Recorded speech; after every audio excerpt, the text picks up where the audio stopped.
Felipe Rodriguez says he thought he was hallucinating when an eagle snatched his sister's little white dog from her yard, flapped its massive wings and disappeared over the trees. Did he really just see that?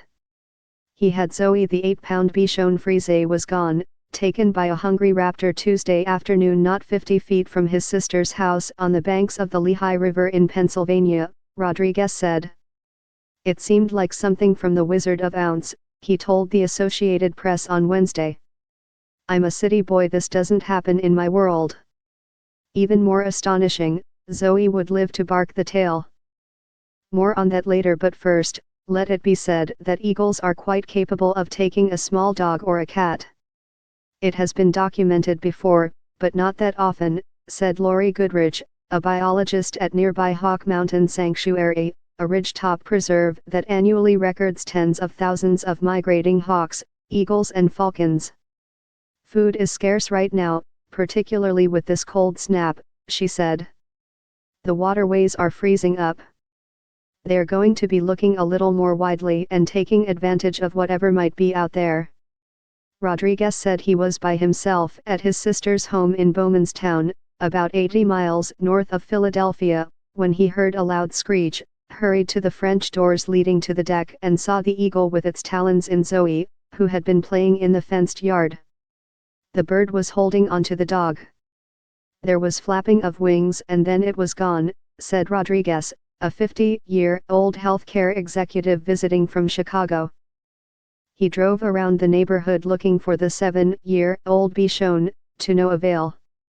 Rodriguez assumed Zoe was gone for good. His sister and her family were devastated when they found out. I did nothing but cry all day, Monica Newhard said. Newhard said it wasn't unusual to see eagles in the area, given her home's proximity to the river. She also suspected they occasionally grabbed one of the rabbits that lived under her shed. But it didn't occur to Newhard that any of her 4 dogs would be in danger. Heartbroken, she and her husband scoured the woods for Zoe's body. Little did they know their bitty Bichon would be found later that afternoon, a full 4 miles away. Zoe's rescuer was Christina Hartman, 51, who said she was driving on a snow-covered back road when she spotted a furry white lump ahead and pulled over to investigate. I noticed this little frozen dog, icicles hanging from all over. It could hardly move, Hartman said. She scooped up the whimpering pooch, wrapped her in a blanket and took her home, feeding the dog 2 bowls of chicken and rice soup. Gradually, the Bichon warmed up and began to show some spunk. Hartman noticed several small wounds on the back of her neck, and the dog walked with a limp. She had no collar. This dog belongs to a family, and I'm gonna find out who owns it, Hartman told herself.